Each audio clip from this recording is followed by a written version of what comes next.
Well, Sebastian, you've been Jesus for a couple of weeks now. How does that feel? It's incredible. It's the biggest production I've ever been a part of, as far as staging and lights and sound, and it's incredible to have like a real humongous stage production. And also over here in America, we're playing the same arenas that I did on the Slave to the Grind tour way back in 1992, so it feels really good to play these really big, huge places again. That's a lot of fun. But it's a very grueling schedule. If I sound tired, it's because I am tired, because I play 8 shows a week, and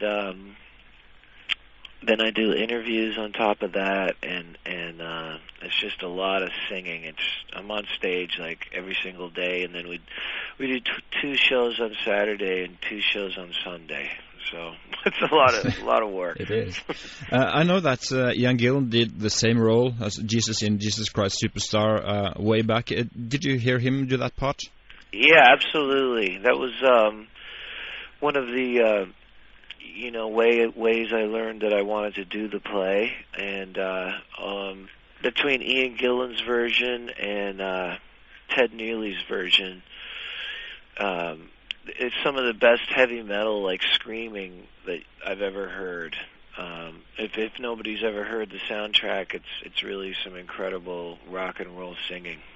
And plus, Carl Anderson, the guy that was in the movie, the original Jesus Christ Superstar movie, he's in the play with me, and he's an incredible singer.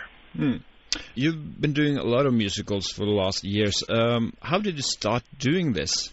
I mean, you were a rock and roll guy, and then you are on Broadway doing musicals. Yeah, well, basically how it started was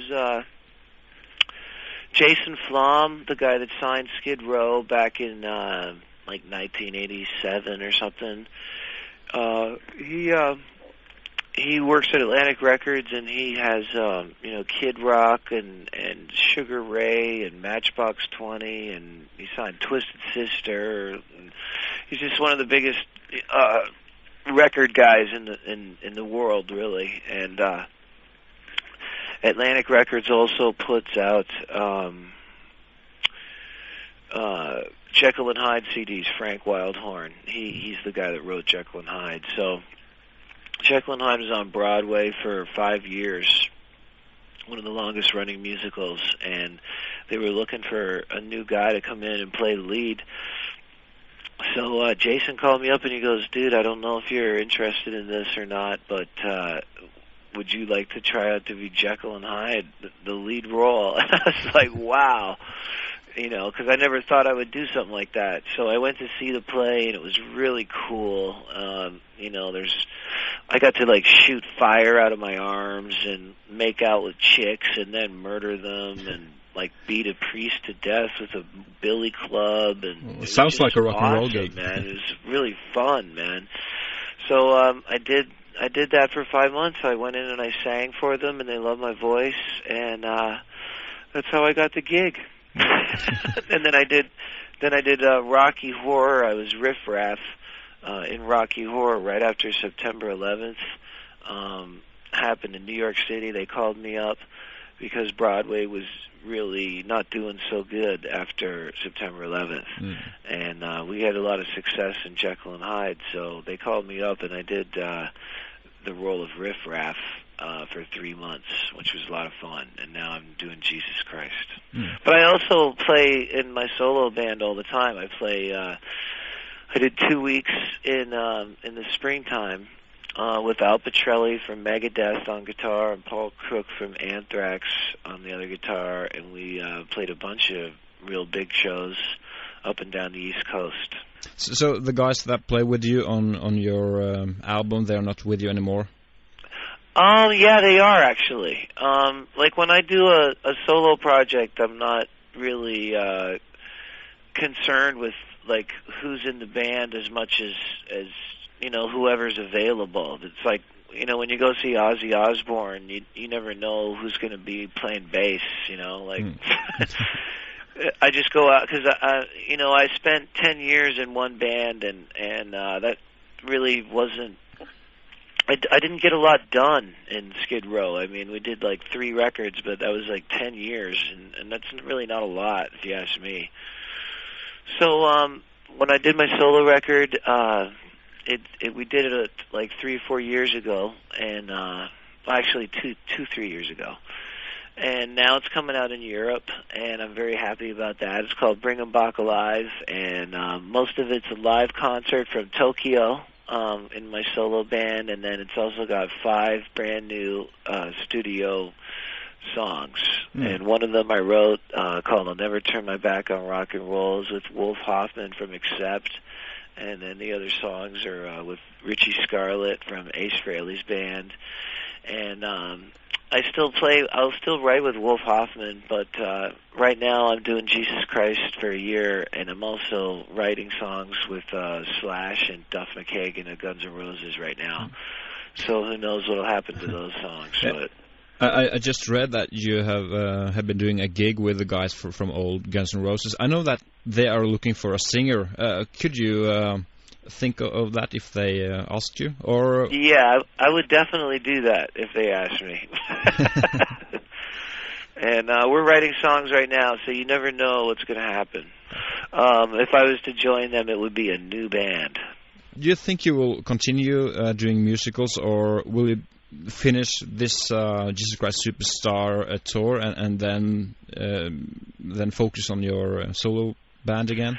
Well, I'm always focusing on my solo career in rock and roll, but the thing is that this is the biggest tour I've ever done in my life, and it's not just musical tour. This is bigger than any Skid Row tour ever was. The biggest Skid Row tour was in 1992, Slave to the Grind headline tour, and we played the same places that I'm playing now by myself in Jesus Christ Superstars. But in Skid Row we did like 1 show, and now by myself with this musical I'm doing like 8 shows in the same venues, only like some cities I'm doing like 16 shows, like Fort Lauderdale, Cincinnati. If you go to my website, SebastianBach.com, you can see the whole tour. So when someone says, are you going to stop doing this and concentrate on your solo career? I mean, in my solo career, I play big places, but I play way bigger places doing this Jesus Christ Superstar thing. So, I mean, if my voice is in demand to sing, and it's like the biggest show I've ever done, of course I'm going to do it. You know what I'm saying? Yeah, I mean, that'd be pretty stupid to not do that. But I'm always writing rock and roll. I mean, I'm only 34 years old, so I'm always writing and I'm always recording and stuff. But I can't turn down an opportunity to become Jesus Christ. Of course. That would be a pretty stupid. Crazy thing to become. That doesn't happen too many times in somebody's life, you know? Sure. So, it's pretty incredible. But since you left Skid Row, you have only recorded 5 new songs. Don't you think that your fans are waiting for some new material? Well, that's not true, actually. I did a whole other record called The Last Hard Men. And as far as Bring Bach Alive goes, it's 5 new songs plus the live songs, and that's 2 records so far, and that's 2 more records than Skid Row have put out. So as far as me putting out music, I've put out 2 records in the space of time where those guys have put out nothing. So I mean, I'm only one guy, and so I mean, if anybody knows the music industry, it's you have to go through a lot of contract stuff and paperwork in order to get records released. And I'm very happy that I get to put out Bring Bach Alive in Norway, because to be honest, Skid Row, they don't even have a record deal anymore. So I'm very proud to do that. So I'm just want to concentrate on the fact that Bring 'Em Bach Alive is out in the record stores in Norway right now. It's there, and I'll put out another record as soon as I can. But that's more record. Skid Row hasn't put out anything since 1993. So when you say you've only done this, that's a lot more than my band has done. Yeah. So I'm trying as hard as I can, dude. That's great. The way you describe the musicals you've been doing, it sounds pretty much like a rock and roll gig. It gives you adrenaline and the energy.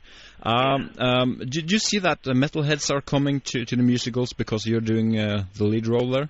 Absolutely. Yeah, they all. To me, there's only two kinds of music, like good and bad. I'm not in a musical like a chorus line or 42nd Street. I was Dr. Jekyll and Mr. Hyde, and then I was Riff Raff, and now I'm Jesus Christ. And these roles are the heaviest roles you can get. People work and train all their lives on Broadway to become like secondary roles in these things, and Broadway comes to me to play the lead roles in multi-million-dollar productions, and I'm very, very lucky to be able to do that because I'm the very first ever heavy metal singer to take a Broadway musical across the country. Like no other metal guy has ever toured with a heavy metal production. I'm playing every single city there is to play, and I get to present my fans with a show bigger than like a Kiss show or an Alice Cooper show. The lights and the sound and the staging are just incredible, and they're heavy songs too. Ian Gillan, the way he screams is really incredible, and it's not that far removed from the way Sebastian Bach screams. Right. So I'm really happy doing it. I don't limit myself as to what kind of music I listen to. If it affects me emotionally, and I like to put my emotions into a song. So if I can do that, then I enjoy it. You released a couple of the most important or best hard rock albums in history of rock with Skid Row. I know they're not doing too good right now, and you're doing very well. Do you think a reunion ever will happen? Not at the moment. They have nothing to offer me at all, really. If they were to come up with a good song, maybe I would consider it, but not at the moment, no. So after you've finished Jesus Christ Superstar, if you don't get another offer right away, you will work harder on your solo career as a rock artist. Can we expect you going into the studio to make a new album? Absolutely, 100%. Yep.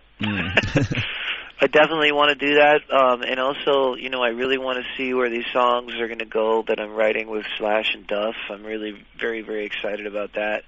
Also, we're going to be putting out a DVD in February, I think, called Sebastian Bach Forever Wild, and it's going to have 2 live concerts, one from the Whiskey in Hollywood, California, and also another one from the Record Theater in Baltimore recently with Al Pitrelli and Paul Crook on guitars, and also it's going to have Jekyll and Hyde footage, digital copies, like first generation copies from the play. It's going to have all that stuff on the DVD, so that'll be coming in February in Norway.